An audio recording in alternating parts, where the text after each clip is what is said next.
How's it going, everyone? It is your favorite apostates. That's McKay. That's Jordan. And welcome back to our corner of the internet, where we are going to be dissecting various religious social media trends that covers Mormons, that covers evangelicals. Religious is a little bit insulting.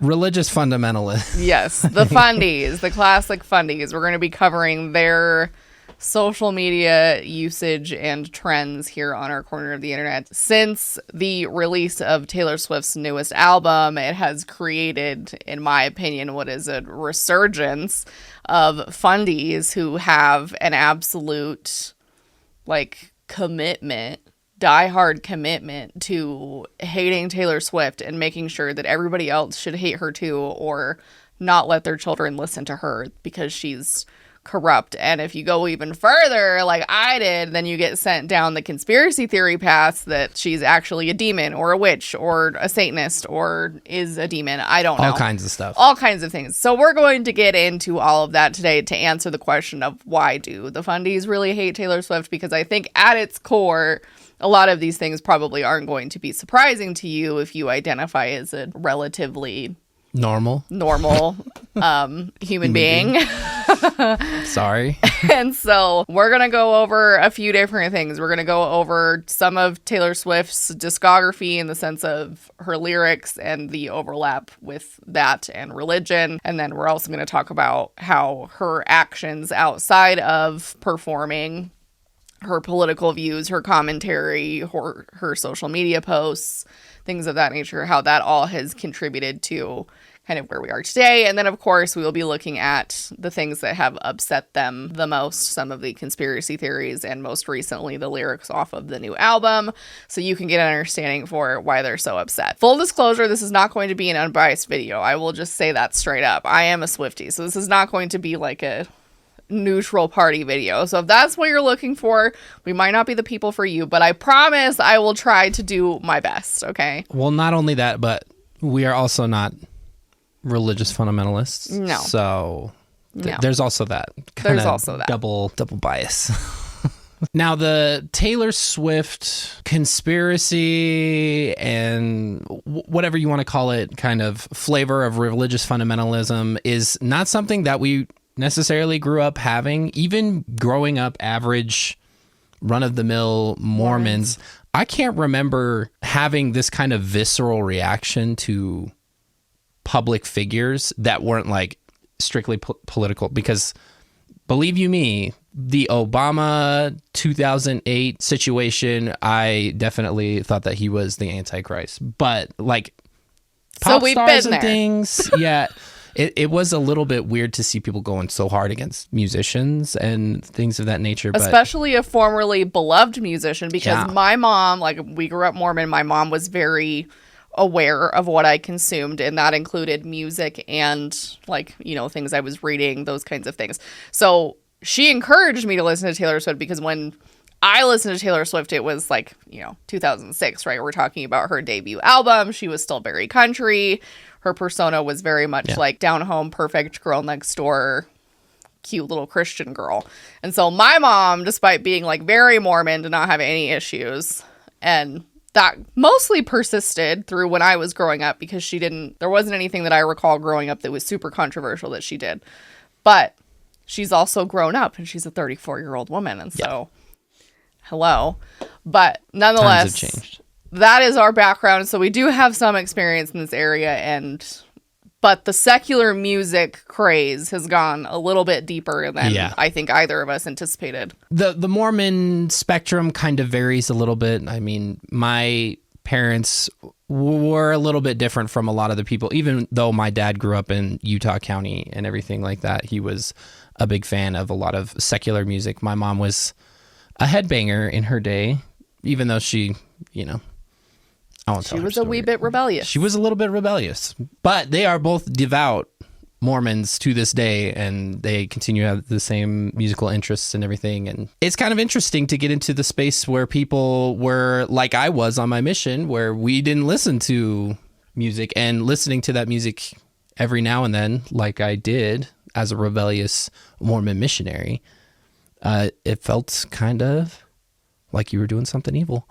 So I think the crux of this issue, getting into this rhetoric that is happening, I think the crux of this issue is there has been kind of, since the beginning of Taylor Swift's career, there's kind of been an established narrative that she is Christian / religious and or believes in God. Now, this ties back to her music, like even her radio hits at the time, like Our Song references praying. There's various other examples that are more specific, even some referencing God and Jesus, like Soon You'll Get Better, which was a song about her mom.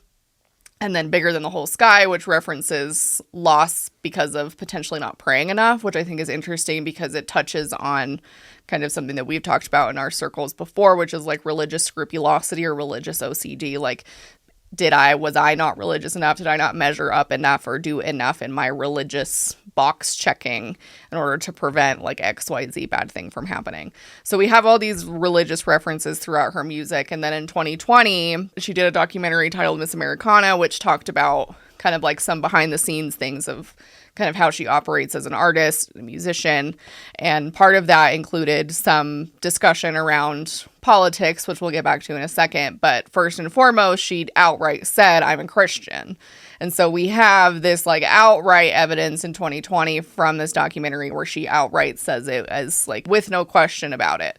So that is, I think, the crux of this is I think a lot of people know and are aware, maybe not from the documentary, but maybe just from her music, that she is in fact religious. And so as things have transpired in the last few years, I think part of the frustration is Christians are now seeing things that in their mind cannot coexist, which is causing more frustration. Yeah. Well, I think that whole kind of situation can create like the wolf in sheep's clothing kind of idea, where you see these wild conspiracy theories and then add in the fact that she proclaims to be a Christian, and now they're like, oh, she's infiltrating us and she's just trying to win us over to deceive us, or they see it as manipulative. And I mean, even geographically speaking, like she was born in Pennsylvania, but she grew up a lot of her childhood in Tennessee. She talks about in the documentary like Tennessee Christian values, and so she was likely surrounded by a lot of, like, her parents are religious. She was likely surrounded by a lot of religious messaging growing up in Tennessee. Tennessee's a very conservative area, and so she's getting a lot of that messaging. But in more recent years, in my opinion at least, and this is, and you're free to disagree, but in my opinion, I think lyrically over the last few years, she's made more references to things being more complex and more nuanced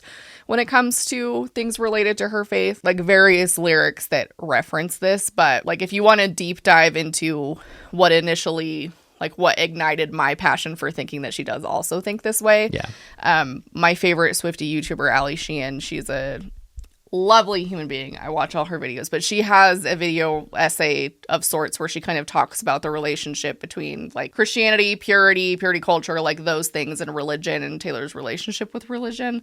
And it's really well done. So I'll link that down below so you can watch that. But to me, it seems, especially of recent, like there's a lyric that she references a potential faith crisis, which is somebody who has ears like we do, who are like fine-tuned for things like deconstruction. It sounds to me like she could maybe even be in a period, especially with the new album, of kind of like deconstructing old beliefs or deconstructing things that maybe don't fit with your values anymore. Let me like unequivocally say none of us are entitled to her spiritual journey or her religion, because that's deeply personal for most people and not something that she's required to share. And it's not something that we're even as fans or just general human beings entitled to. But it is nice when she does allow for this music to be out there, because I've seen lots of ex-religious or deconstructing people, like just on social media, TikTok especially, who are looking at this new album, The Tortured Poets Department, and going, oh, like I relate to this on a deep level as an ex-Mormon. Like this is speaking to me as an ex-Mormon. It's really interesting, and we're going to give you guys the kind of examples of what set off the fundies more recently, specifically from this more recent album. But I think it's important that we kind of talk about the narratives around Taylor right now that already exist. As far as like Christians and music, it seems like there is like kind of a really stark difference between Christian music and Christians in music, at least from what I've seen in my very limited experience, because I have seen some of these Christian metalcore bands, and watching them perform is really different from like regular metalcore bands where they have Christians, because it seems like they are dedicating their performance. They mention Jesus, even if their songs don't outright say it or anything, but they dedicate their performance to Jesus and God and things like that. Whereas people who are just proclaimed Christians maybe are under a little more scrutiny because they don't do things like that. It's not all about Jesus. They have a craft, but it's not centered around their faith and things like that. So I think it opens up an additional layer of criticism. And I don't know, when you start getting really popular, then people probably start to criticize you because you hold these faiths, or you claim that you do, and you're not sharing them and magnifying the way that they would expect you to or want you to even. Yeah. Now let's have a word from some of the very familiar faces that you have seen on our channel, and maybe some that we haven't talked about too much, but have appeared. I just want to vomit. You didn't suffer. Stop pretending that you've experienced real suffering because you dated a bunch of guys you didn't marry. Absolute tortured, like really tortured. This sort of stuff gets at me. It gets at me because stop being such a whiny pain in the ass. Like, seriously. And why are you so whiny all the time? One of our repeat offenders on the channel and many other channels who feel the need to incessantly comment on Taylor being satanic or whatever is, of course, Brittany Dawn. And it doesn't really, this to me and to many others, doesn't really go along with her narrative, because she, in the past, prior to these videos that we're about to show you, has used Taylor Swift songs on her TikToks and on her Reels. So it's just kind of ironic. No principles.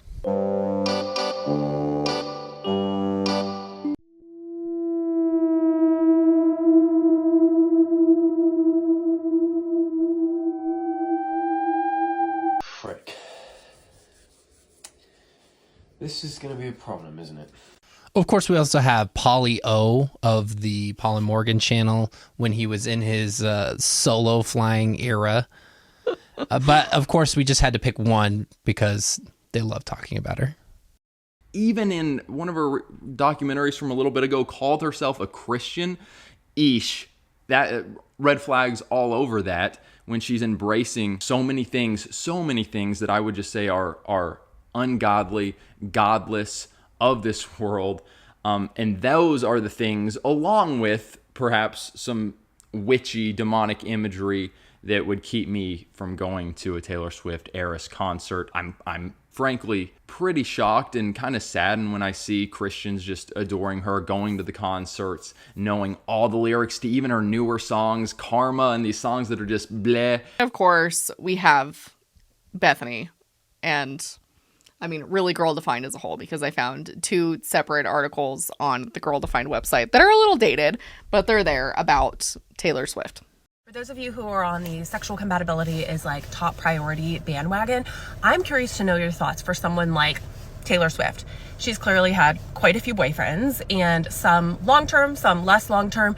So obviously, I'm sure she's getting into a relationship with different people that she's been in a relationship with because they were sexually compatible at one point. But what happened? Did they become not sexually compatible? And then, of course, because we can't leave anybody out of this discussion, we also have Lori Alexander, who's made comments about Taylor Swift, or as you may know her, the transformed wife. Notably, among our few who have been discussed on the channel, Ginger Duggar seems to be a fan, as she's posted on her stories watching the Eras Tour movie. Shout out. Let's talk conspiracy theory for a second or two. Did Taylor Swift actually sell her soul to the devil? Watch this. Clearly people don't know. She released a song with a caption in it saying, "I danced with the devil," and the whole song actually talking about selling her soul to the devil. Now Taylor Swift has a music video with witches casting spells and even performing demonic rituals live on stage at her concerts. 2 weeks ago, maybe 3 at this point, I heard the Spirit of the Lord talk to me and say, Taylor Swift is leading the masses, including some of my people, astray, leading people to hell. Famous people who worship Satan, Part 7, Taylor Swift. Because the most, well, there's various, they're a little bit unhinged, but one of the most popular, like repetitive ones that I saw as I was doing research for this project was an attempt to link the Church of Satan and Taylor Swift, which is far-fetched nonetheless, but let me explain to you why. There are similarities, physical similarities, and I mean, don't get me wrong, I think these two people look very similar, but the reason that they have linked the two of them is because the Church of Satan, the founder of the Church of Satan is named Anton LaVey. He has a daughter named Zena LaVey. She was the high priestess at the time of the Church of Satan before she left and disavowed it later on. But at the time, like, that's what she was doing. So she was known as the high priestess. And there are a lot of physical similarities between her and Taylor. And they're also both musicians. Like, Xena was a musician. The only logical conclusion that we could possibly derive from the two of them looking similar is that Taylor is a clone of Xena. That truly is the only logical... The only one. Conclusion that we could arrive at. The only one. Now, Xena's still alive, as far as I know, and so I don't know why we would need to clone her necessarily if she already exists, but maybe it's because she disavowed the Church of Satan and went her own direction. They had to clone her and then hide her away a la Star Wars up in Pennsylvania so she could start her journey there. Yes, because, it just totally makes sense, right? And I mean, like, I get it. They do look similar. Like, there are some similarities physically between the two of them. I'm like, yeah, they do look alike. Like, I can see that.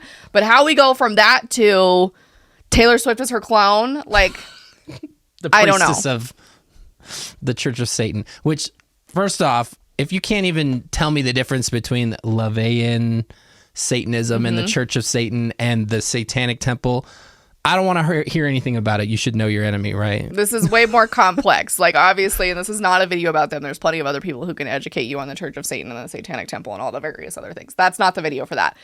This isn't the video for this. But nonetheless, that is the link between the two. So people seem to perpetuate this, and this has been going on for a long time. Like, this has been going on for years, the link between the two of them, like, dating back to quite a bit of time. Like, people, like, I had somebody who recalled seeing it on Tumblr a lot. And, like, I did not think this was as popular of a thing, but even Teen Vogue did a magazine, like an article that I found that said it was one of the most popular conspiracy theories of all time. Which is wild. Which blows my mind, truly. Because I had not even heard of it before Jordan had said anything. No. And I've heard all kinds of conspiracies regarding Britney Spears and Avril Lavigne being replaced and all that. So I was kind of surprised at that. So the other music video that has vibes that point to this for some people, the one that I see referenced the most often is going to be the Karma music video, which is a song off the Midnight's album, which contains, we'll put up a picture here, but she's wearing like what some refer to as like a demon mask, and she's in like a red and black area with like other people like dancing, and people are like, it looks like she's in hell and she's wearing a demon mask. But that's another music video reference that people are like, oh my god, she's wearing a demon mask. A demon mask. That means it means she's demonic and she's in hell. And then there's also our son's favorite Taylor Swift music video, which is the Look What You Made Me Do music video from the Reputation album, where she basically starts off as like zombie Taylor. She looks like frightening and she's in a graveyard, which ties in artistically with the whole idea of the Reputation album, which is like the old Taylor Swift is dead. There's a new one that's been like it. It's literally in the song. It's artistic expression. Like if you read the lyrics, it's not just like she's singing about like driving along on the California coast, and here we are with like zombie Taylor. Like they act like she's like slipping this in, like it's like spooky, scary.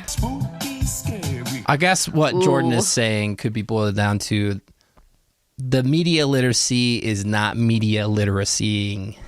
So media literacy is at an all-time low. I mean, I just saw a TikTok about this the other day, but like reading comprehension at an all-time low, and this illustrates that perfectly, because reading comprehension, if you understand like the meaning and the events that were surrounding the album Reputation at the time and what was going on and what had preceded it and all of those things, like this whole music video and everything, like you're going to be able to put pieces together, but that doesn't have shock value. That doesn't blow you out of your chair and go, spoopy, I'm scared, oh my god, demon, Christian, anti. Like, that doesn't give those vibes. It's much easier to just look at it and go, ah! and then run away. It doesn't light a fire under your ass No. for repenting and coming to Jesus and stuff like that. So, And then recently, because the new album came out, she included the Tortured Poets Department as part of her set on the Eras Tour, which I predicted, by the way.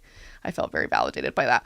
But she updated some of the visuals with like the visuals for the new album. Obviously, nobody had seen before. And she updated some of the other ones as part of the tour. But one of them that I knew immediately when I was watching it on the Granny live stream for the first time, I knew immediately that it was going to ruffle feathers. Was there? I'll include a picture. There's like this video of her where she is zombie-like. I personally think it's a callback to Reputation because I think that's coming next. She's got like weird all white eyes, and it's like kind of spooky looking. And so I immediately was like, they're gonna hold on to this. Like plenty of other Swifties were like, you know, hold on to your butts. Like it's gonna take exactly 5 minutes before they catch on to this, and they're like, demons! It's demons! she's a demon! I mean, it's tied in again with the lyrical expression that's happening in that song, which is who's afraid of little old me? And the idea is you should be. And so she's being scary. Like that's the idea behind it. But that's like barely skimming the surface. Like that explanation, I would be embarrassed to speak of in front of her or even on the internet because it's such like a shallow interpretation of things. Seriously. But you cannot get people to engage with this in a meaningful way. Like you just can't.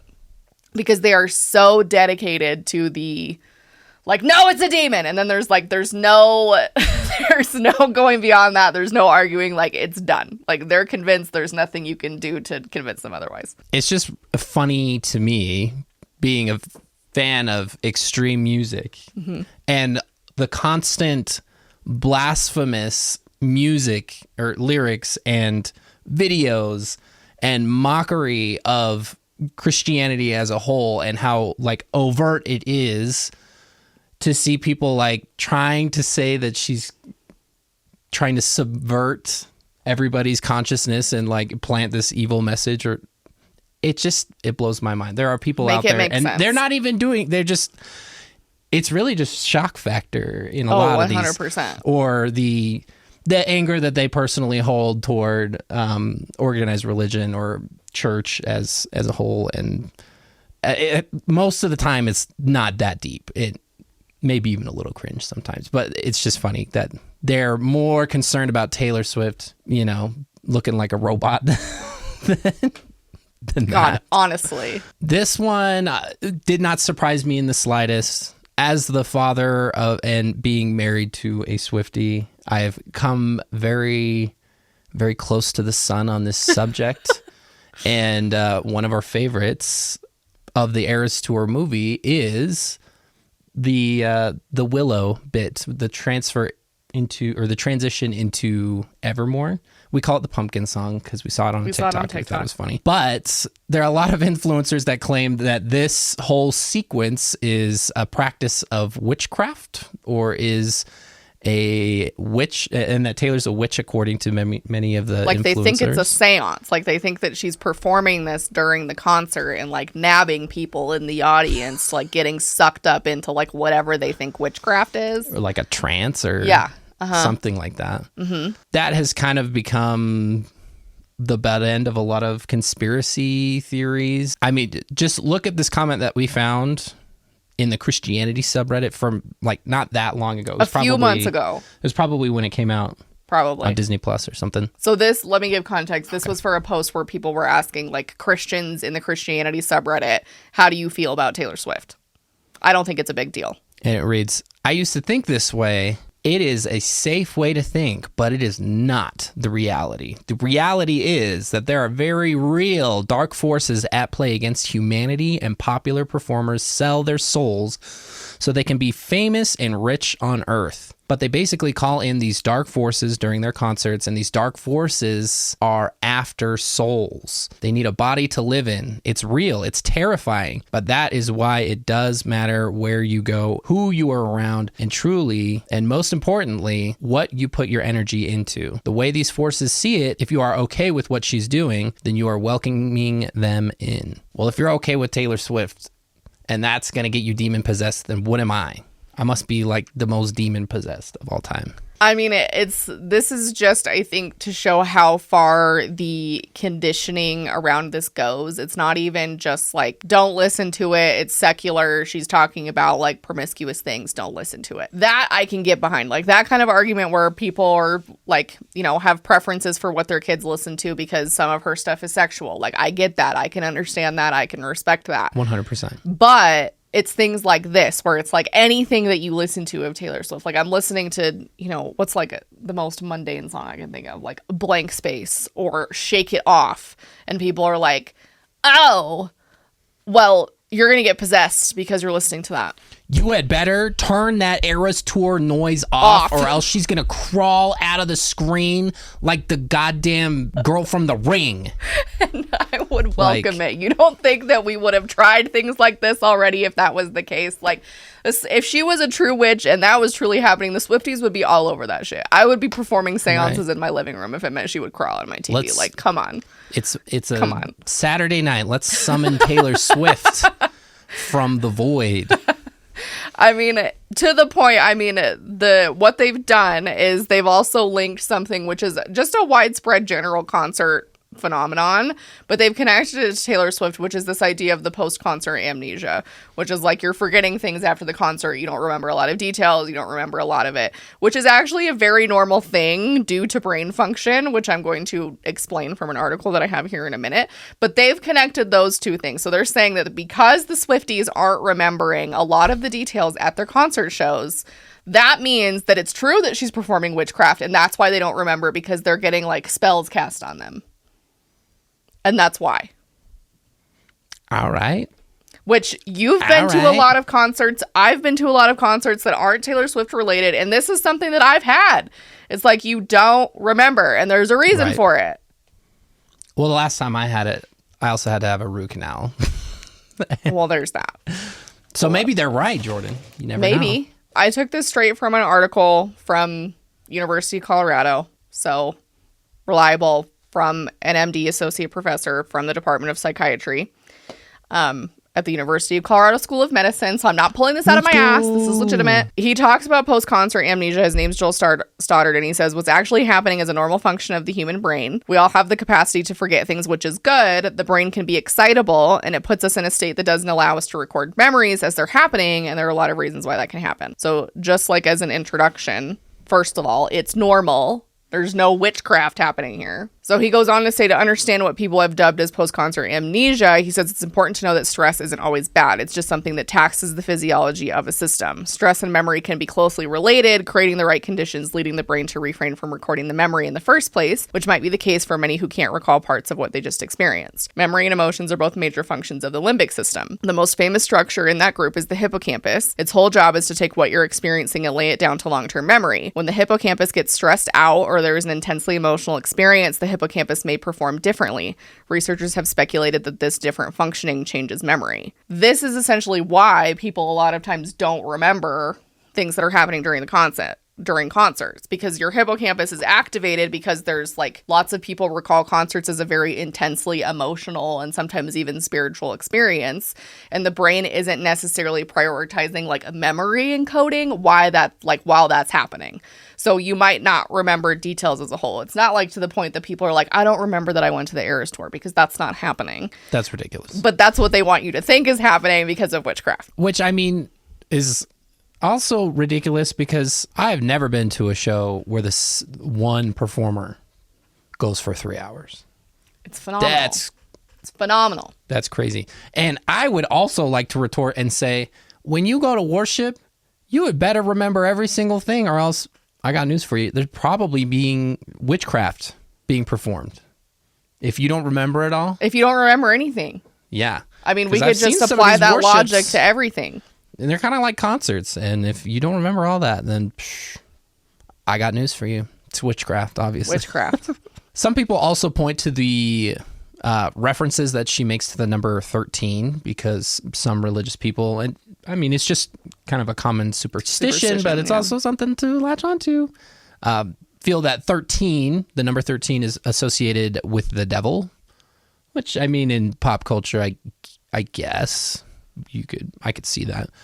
But it is pretty innocuous, given the fact that she was born on December 13th. So, but that was a Friday the 13th. So then they speculate that because she was born on a Friday the 13th, that means she is a witch. That was information I was not previously privy to.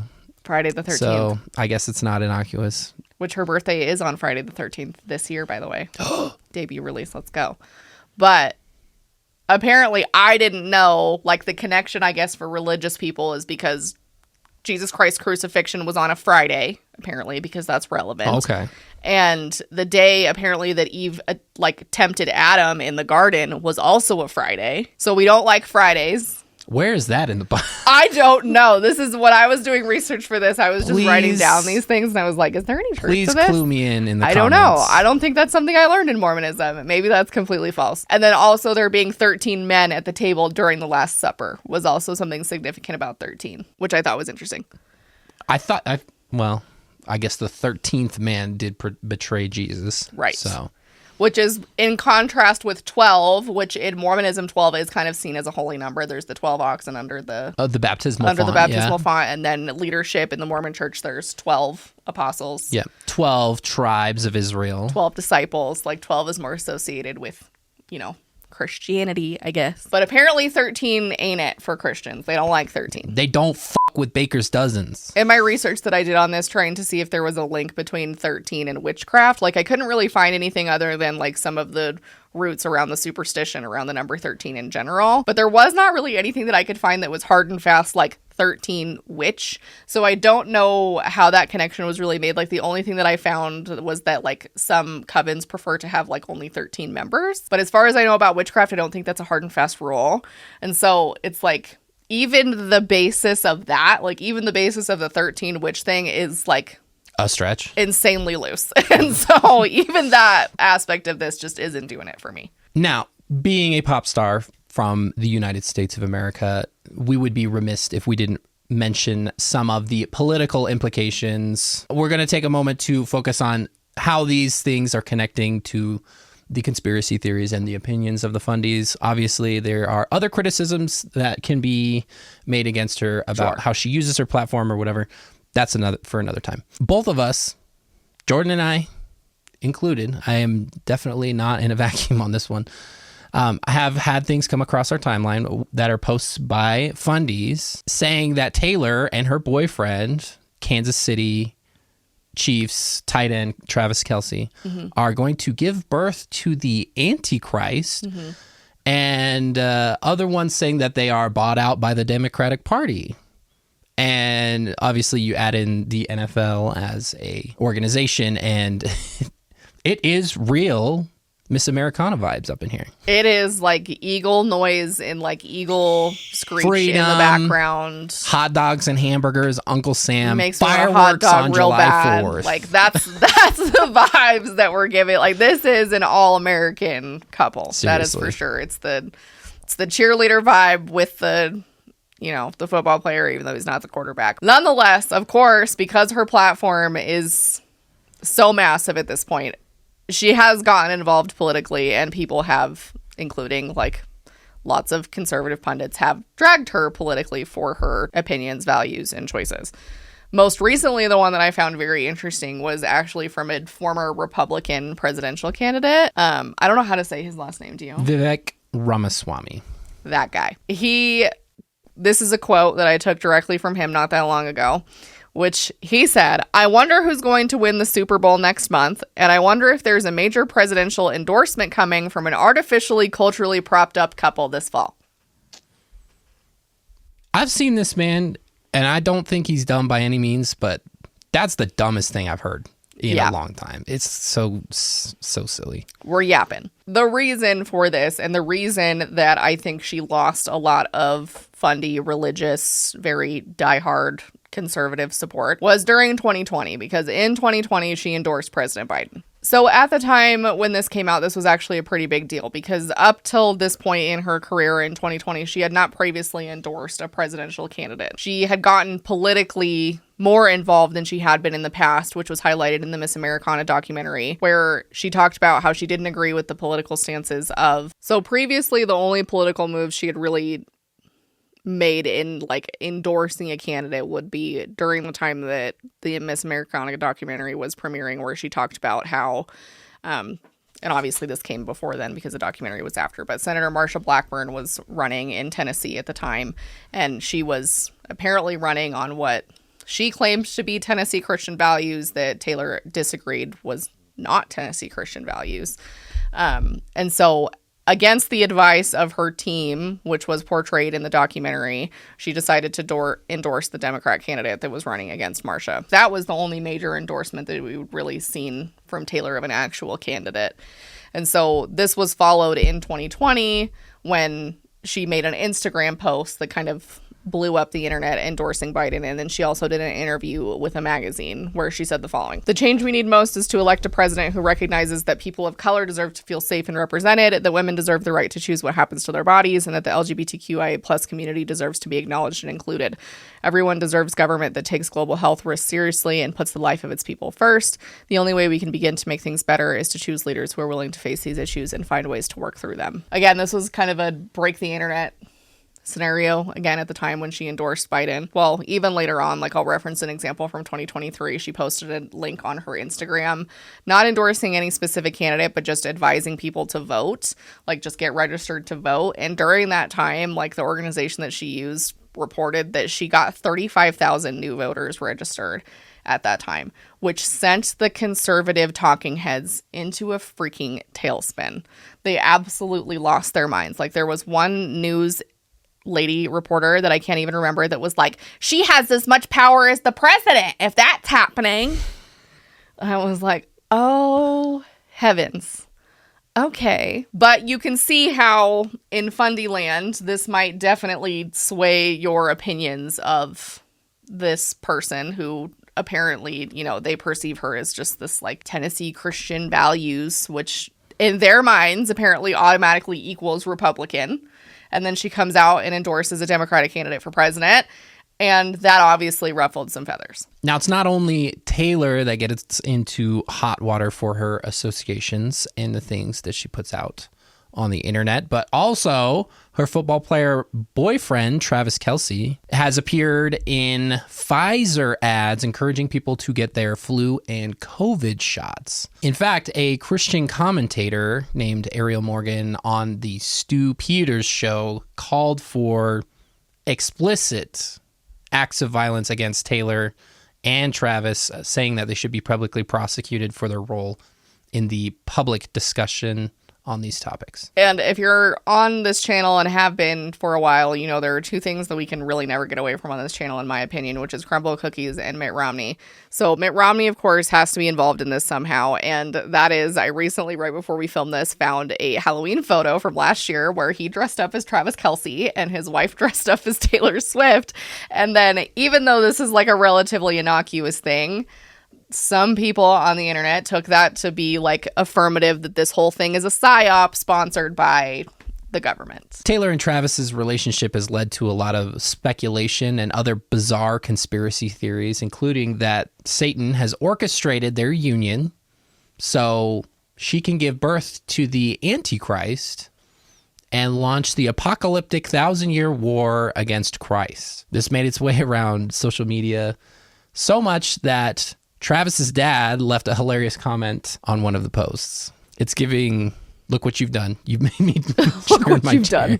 So another aspect of this that the fundies have definitely not ignored is Taylor also publicly stating her support for the Black Lives Matter movement in 2020. When a lot of these religious folks have views and beliefs that are built upon foundations of racism, it doesn't surprise me that this would cause some of them to think twice about supporting Taylor Swift. The first tweet that I remember that came to mind was this one specifically, which said, "After stoking the fires of white supremacy and racism your entire presidency, you have the nerve to feign moral superiority before threatening violence. When the looting starts, the shooting starts. We will vote you out in November." And she tagged Donald Trump in this. So this was her first kind of public criticism Back of when he Donald was Trump. allowed on Twitter. Back when he was allowed on Twitter. And it also wasn't X at the time, it was Twitter, but it's a conversation for Still another Twitter. day. And then additionally, less than a month later, she said racial injustice has been ingrained deeply into local and state governments, and changes must be made there. In order for policies to change, we need to elect people who will fight against police brutality and racism of any kind. # Black Lives Matter. So she was one of many celebrities who spoke out around this time. Now, conversations around whether or not this is performative, this is not the video for that, because there's plenty of discussions to be had about that with various celebrities who made posts around the time. But for the purpose of this is just to demonstrate, like, we're stacking the shelf with reasons why the fundies are not going to be big fans of Taylor Swift at this point. Like, highlighting racism from a crowd who is very much white lives matter, and like even for the Mormon angle, like historically based on very racist events, and it is integrated still within the doctrine. It makes sense that things like this are going to kind of disrupt this crowd specifically. There are other reasons why she is strongly disliked among the fundy crowd, including her very strong support in recent years for the LGBTQIA+ community. Her music video for the song You Need to Calm Down is essentially an entire song and video making commentary on homophobia and the culture war that is being waged by the right wing, specifically the religious right wing in America today. It included a bunch of various LGBTQIA+ artists and celebrities, including the cast of Queer Eye, RuPaul, Billy Porter, Todrick Hall, Laverne Cox, and many others. She ends the video with a message asking people to sign a petition to the U.S. Senate to support the Equality Act. She also performed at Stonewall during Pride in 2019. So this is where messaging, like, this is where people get the whole, you know, we shouldn't like her because she supports queer people, because she's an ally, like, can't support her because of those things. And it's like woven into the music, especially in this particular song. And so I can see why fundies would be like, oh, she has a song that's all about the gay agenda. And the music video, if you haven't watched it, I mean, it's a pretty solid commentary on, like, she has people that are protesting in the video with signs, like, protesting queer people, and the signs are misspelled, and like it's a very, in my, like, as a bi person, in my mind, it's like a very, like, necessary and humorous commentary on what exists in our current society. But this is why people who, like, these are why the fundies are like, she peddles gay people, she furthers the trans agenda. She furthers, because she has trans people in the music video. She's transing our kids. Yeah. So, like, this... They didn't even freak out about the drag contest that she yeah, has in I mean, the video. there's drag contests. I mean, RuPaul's there. Like, there's other... Yeah. So, like, this whole thing, this would be, like, a glaring red flag for any fundie who essentially hates queer people, that is like, Taylor Swift, no, not gonna let my kids listen to her anymore, because this is how she feels about it. And then, no doubt, probably one of the things that, in my opinion, she gets hate for the most from the fundies is feminism, essentially.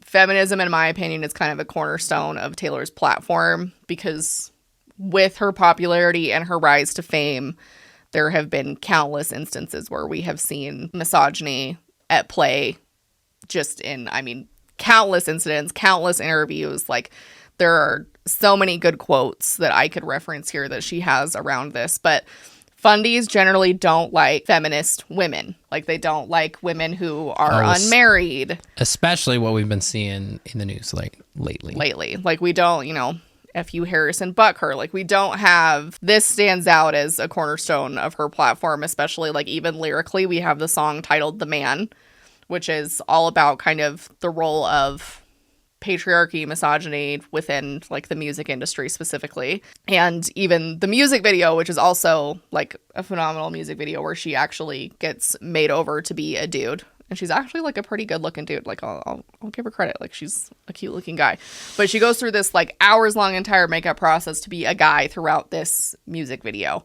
And it cements kind of her position on feminism, and how her rise to success has been much, much harder compared to the likes of her male peers within the industry, who do not get the same criticism, who do not get the same spotlight on them for similar things. Like, she often, like, one of the comparisons that she's made is she gets shit constantly for writing songs about her exes, right? Her songs are autobiographical, generally speaking. And so everybody's like, all she does is write songs about her ex-boyfriends. But she brings up, like, Ed Sheeran does the same thing, but I don't see anybody coming for Ed Sheeran about the fact that he writes songs about his exes, or, you know, John Mayer or Harry Styles, or plenty of other examples, but she's the one that generally garners the most criticism for it from that angle. The perfect example being one of my favorite, most iconic Taylor quotes is, a man does something, it's strategic. A woman does the same thing, it's calculated.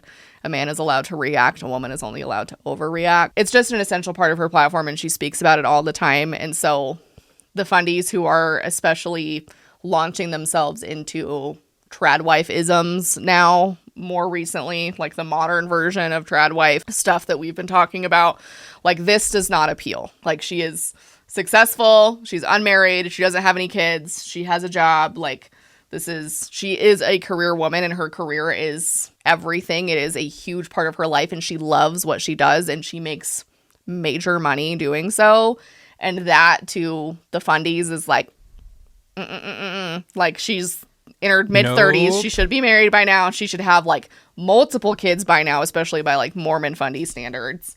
And so she is not glorifying, like, her purpose, like, her true purpose in Christ as a woman, because her focus has been on her career. So I had to include this Candace clip in here because this is by far some of the petty shit I've ever seen her say. I've never seen such a hater shit. I do not understand why she is so up in arms about the fact that she's holding hands. And this is what I mean when I say, like, the, like, scrutiny that she is under, because she's holding hands with her friends.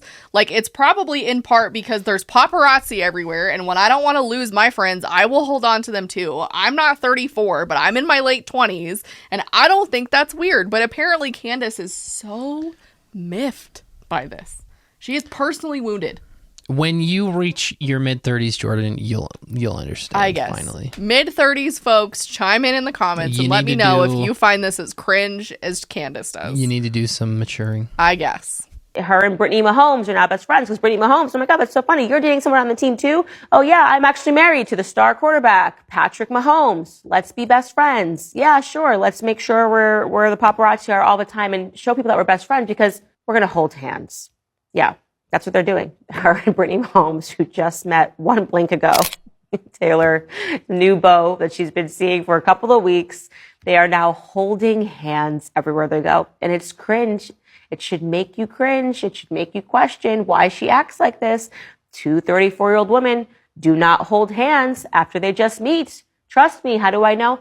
I'm a 34-year-old woman. Here she is holding Selena Gomez's hand, because now she's out in public and she's in love. And so holding hands is definitely a sign, that this is your best friend.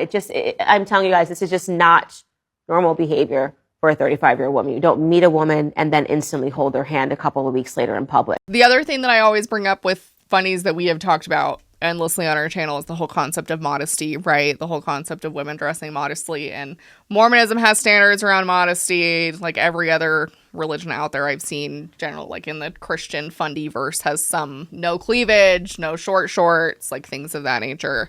And so, relatively speaking, at like more towards the beginning of her career, she was very young. And so she dressed that way, and she looked like what I think the Christian fundies want from her is like the innocent, cute little modest girl, which I think is what she did for a long time. And people would even, like, people who aren't part of like the fundie circles and who aren't like big fans of modesty would even make fun of her and say that she like dresses like a grandma and things.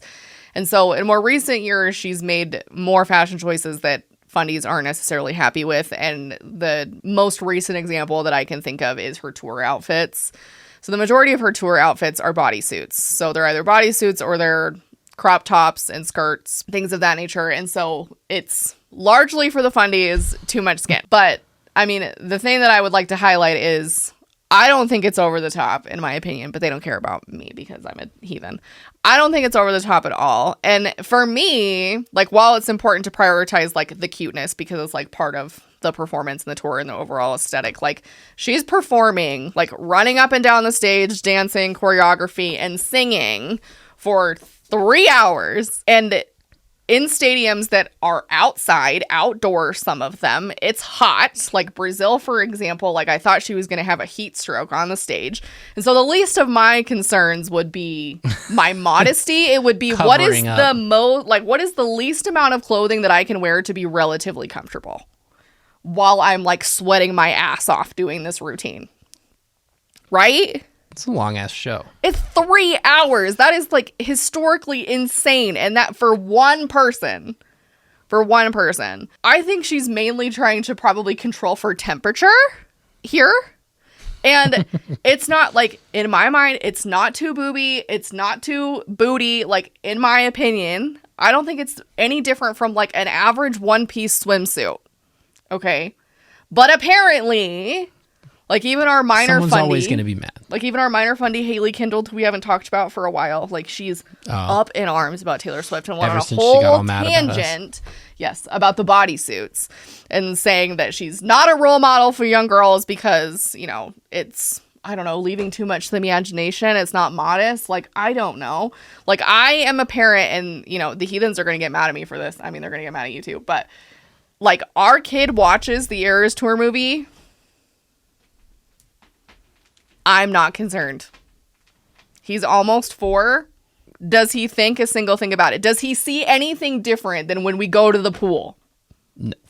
Absolutely not. Like, there are less clothing wearing people at the pool. We shouldn't be going to the pool. Maybe not.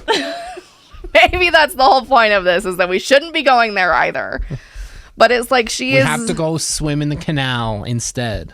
I guess. And she's an adult woman. Like, let her wear whatever the hell she wants. But I can see, again, as we return, we've added another thing onto the shelf that she's immodest in her clothing, which means because of these perceptual standards that they have, that she can't possibly be, like, a decent person or a Christian or a good example. She's not a Christian! I mean, like, I'm just thinking back to, like, when I was a dancer as a kid and I wore similar outfits for stage performances and competitions and nobody thought twice about that. Like, this is also part, like, the whole angle that we, I think, neglect to take in is, like, this is a performance. Like, this is, I mean, in my opinion, it's theater. She's a theater kid at heart. It's theatrical, it's performance, it's choreography, it's dance. It's, like, it's all of these things. And so it's not just, like, she's not walking down the street in a bodysuit. And I wouldn't care if she did. But apparently some people do. So it's, like, you're judging her based on something that she wears to be relatively comfortable and temperature controlled while she's performing 3 hours straight. She's embodying sin, Jordan. She is. I mean, she's doing seances and rituals. And being a clone. Yeah.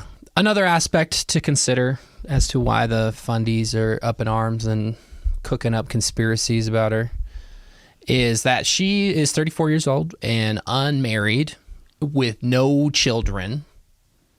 And as one of the minor fundies so graciously pointed out, Taylor has premarital sex themes in her songs. I mean, you could have just said promiscuous, but that might be too big of a word. I know. We're going to go with premarital because premarital themes. It's not that she's being sexual or writing about those kinds of themes. It's that she's unmarried. She's doing it outside of the bonds of marriage. Outside of the bonds of marriage, which is, in fact, last time I checked, according to these religious principles, a sin. Sinning. It is sinning. Guilty as sin. It's important to remember that Taylor does not necessarily market her music toward children directly. I've never seen somebody say, oh, Taylor, that's a kid's artist. Nope. Definitely not in the way that you could say, oh, Blippi, he sings kids songs. But they sure treat her like one. Yeah. I've never heard Taylor Swift or the Alphabet song, Taylor's version, before or anything like that. I mean, we do have spelling is fun.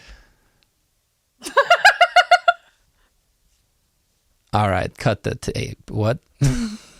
Many of her fans grew up listening to her as kids. Myself included. Jordan included, my sister, also same situation, and have aged with her music. So it makes sense that in her mid-30s, she's referencing adult woman experiences and not writing songs from the perspective of a 16-year-old anymore. Or for 16-year-olds. Yeah, which, in my opinion, would be a little strange. Would be a little weird if she was doing that. Yeah. When you're not the Wiggles, it's a little odd. Her writing has always been autobiographical, so of course her songs aren't necessarily relatable for preteen girls now that she is an adult woman, but they're not meant to be. Also, this is not a uniquely Taylor thing. I mean, even I, resident former missionary and son of the bishop, grew up listening to 80s music and other oldies that were riddled with sexual innuendos. So this isn't exactly the world going to hell in a handbasket because of this generation argument. This has been happening for as long as music has existed.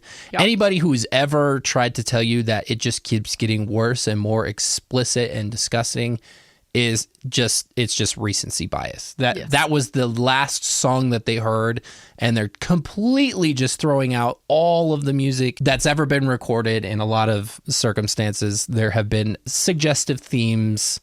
Oh, absolutely. Forever. Absolutely. Shave them dry. Back from the Little Red Corvette. I mean, come on. This is like... But that's exactly what it is. This is not a new phenomenon. Like, people have been writing things that are promiscuous or sexual in nature I remember my mom listening to it. So it's like, this is not a new thing. This is not a Taylor thing. It's not a unique thing.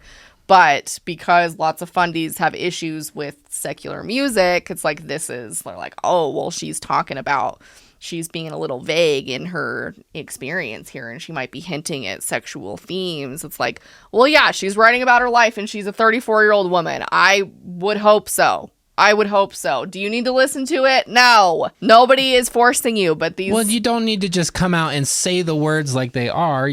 It's called artistry. You can say derive things meaning how you will. And mean different things. Absolutely. In fact, it's more interesting that way. Absolutely. And especially with this new record that she recently put out, there are plenty of things for fundies to grasp onto and point to as evil and sinful. So that being said, let's dive into the Tortured Poets Department a little bit, because my first listen of this... Obviously, I was making note of various things while I was like screaming inside internally, but there were some things that I picked up on immediately that I was like, this is not going to cement her in good graces with the fundy crowd. First one, which is one of my favorites off the album, which is Guilty as Sin, ? I mean, off the bat. I mean, hello. Like, religious themes literally in the title. There are lots of references on this album. By no means am I going to cover all of them. Like, if you want to watch a reaction video and get all of them, like, go watch Ali Sheehan's reaction video. You'll get all the references. But nonetheless, the one that stood out the most to me that the fundies latched onto and were like, oh my God, blasphemous, was the following. So it goes, what if I roll the stone away? They're going to crucify me anyway. What if the way you hold me is actually what's holy? So those first like two lines there, what if I roll the stone away? They're going to crucify me anyway. And so the funnies were like, oh my God, she's pretending to be Jesus. And it's like, oh no.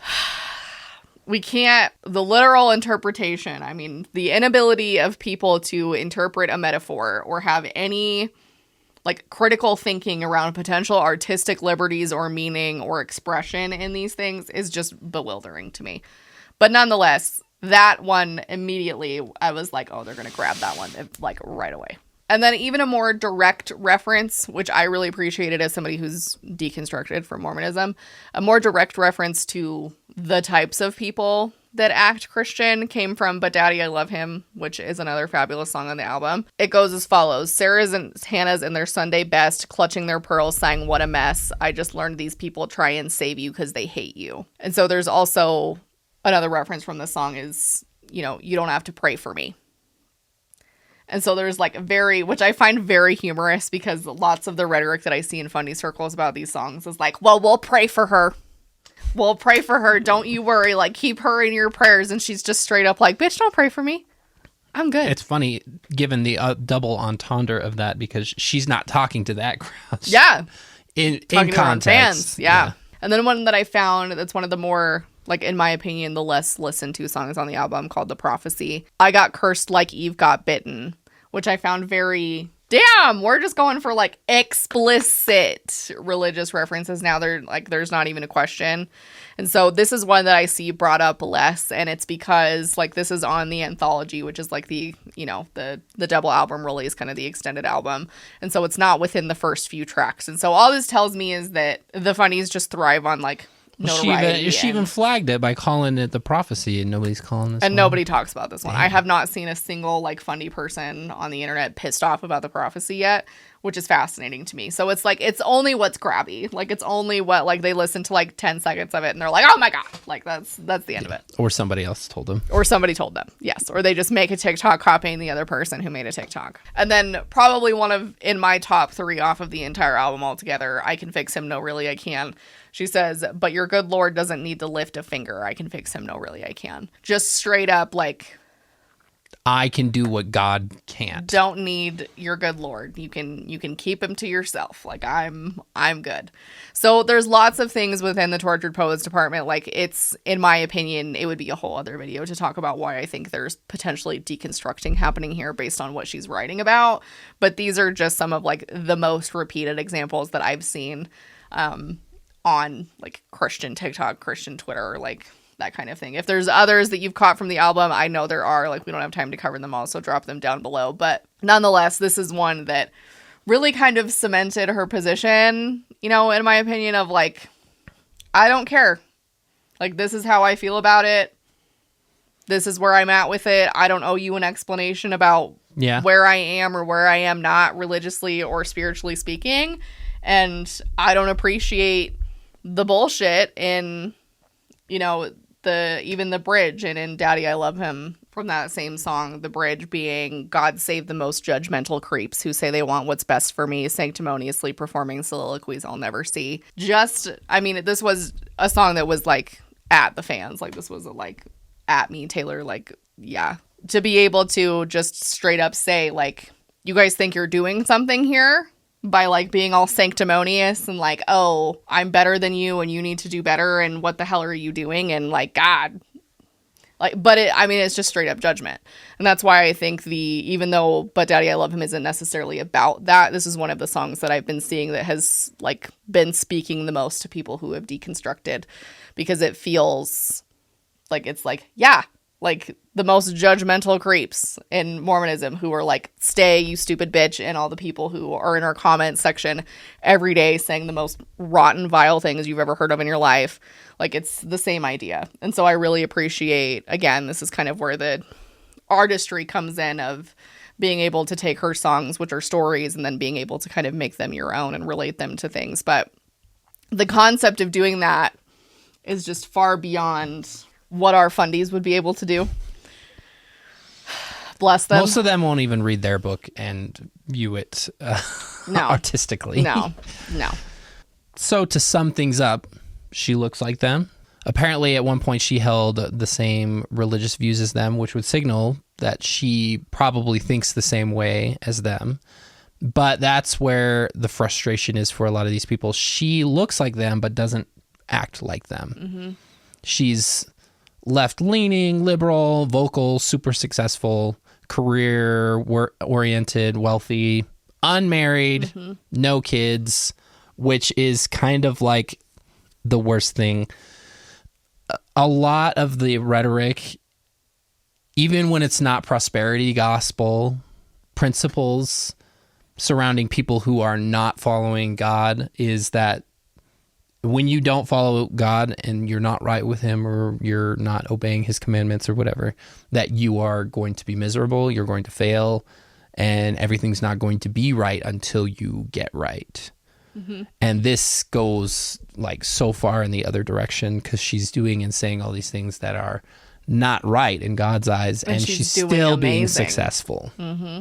Absolutely. And I mean, there's everything that we've already talked about here is woven into this, like, you know, the hatred and disgust and bigotry and, you know, all of those things, the hatred towards the queer community, the anti-feminism, regressive views that are trying to take us back decades, like all of that is also woven throughout here. And it's like, I'm here for And I, absolutely support the people that I have seen on social media who were like, I feel like I am a Christian and I listen to Taylor Swift and I go to her concerts and I have the same values, because there's plenty of, like we've said before, there's plenty of Christians who watch our channel who are not hateful towards the queer community and who are pro-choice. And there's just this one very particular category of the fundies in every kind of sect, in every kind of religion, that all kind of rally around the same antiquated, toxic,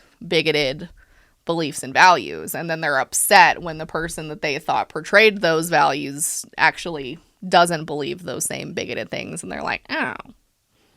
Well, now we got to do something different. I don't like her anymore.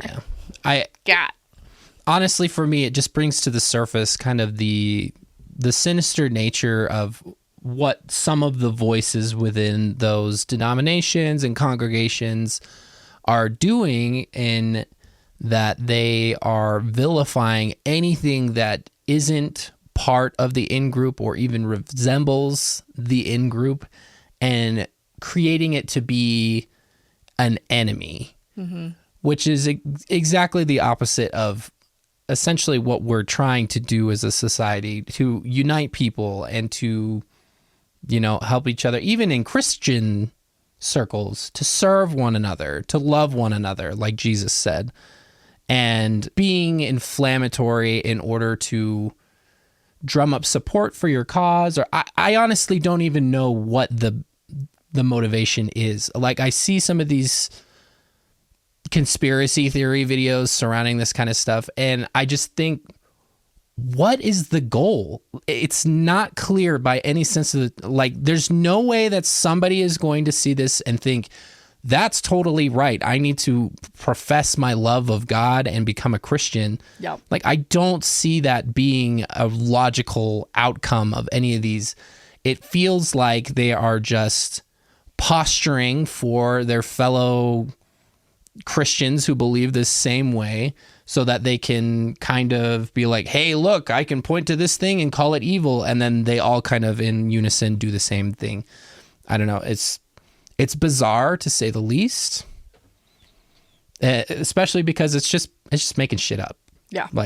Evidences that they use and the parallels that they draw are usually fabricated, photoshopped, or just the most ridiculous stuff that you've ever seen, and nobody even gives it a second thought. And I feel like that is one of the most terrifying aspects of all this. So all in all,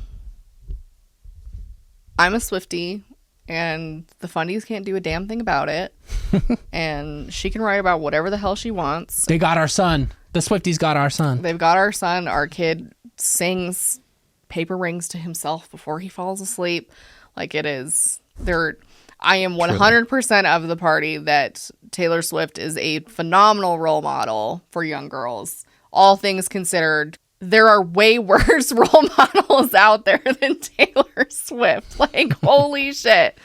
And so I am fine with my son growing up seeing a strong, powerful, empathetic, willing to voice her opinions on things, even when it siphons off some of her fan base.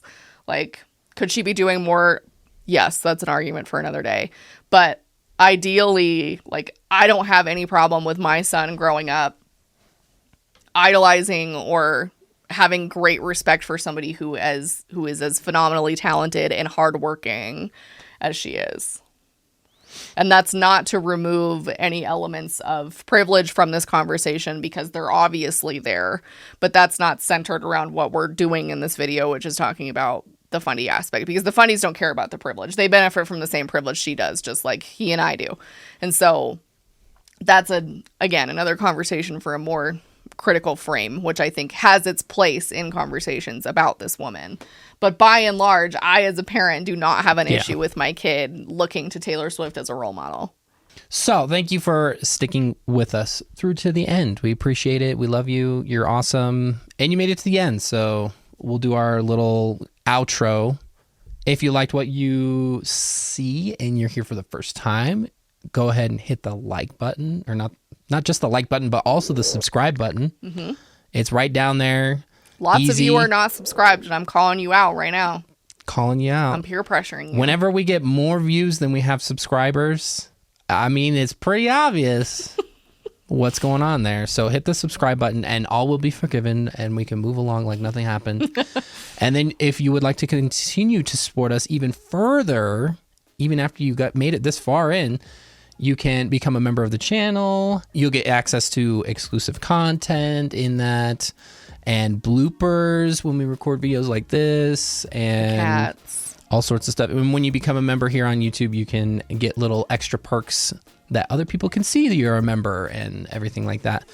Or if your flavor is Patreon, we also have Patreon. You get the same stuff except for the YouTube specific stuff. So you can find that down in the description down below. Mm-hmm. We also have social media. You can follow us at Jordan and McKay on Instagram and TikTok for now. We'll see what happens with that. But we give lots of updates on Instagram and stories and things like that. And a little update, little extra in case you're wanting a little bit more of us, which why, but whatever. We also have an awesome Discord community where you can go hang out, discuss other topics that you might be interested. Everybody is welcome. You can find the invite link in the description down below. But we love you. You're amazing. You're awesome. You're... What did I miss? Fabulous. Fabulous. You're... We love you. Loved by us. And we will see you next time.